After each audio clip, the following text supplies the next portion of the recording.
It's sort of gratifying actually to realize that some of the research that we've published has actually had policy impacts. Perhaps the most significant of that sort was that in the early 2000s, the U.S. Environmental Protection Agency um, was sort of forced by the courts to make a determination of whether greenhouse gases could be regulated by the EPA as pollutants. Um, there was controversy about that, and up until that time, the EPA wasn't regulating carbon dioxide and other greenhouse gases because they don't directly affect health.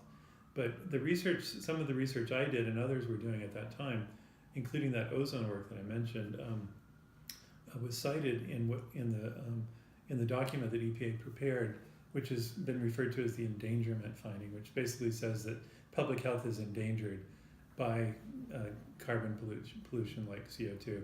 And that led the EPA to actually be able to regulate it. And it's sort of led to things like the Clean Power Plan. So that was a really substantial thing. We've also done other research that's had some impact, like we did work on heat vulnerability mapping in New York City, and that's supported Mayor de Blasio's recent heat plan for the city, where he's trying to protect the most vulnerable neighborhoods, and he's using our vulnerability map to help target those. We also, I was also happy to see that in the Climate Ready Boston report, they have a picture showing how warming temperatures could kill more Bostonians in the next several decades, and they took a figure out of one of my students' papers to support that. So that was cool. So even though it's not always a direct relationship, it's interesting to see. It's gratifying to see that some of our results have been grabbed by these policymakers and used.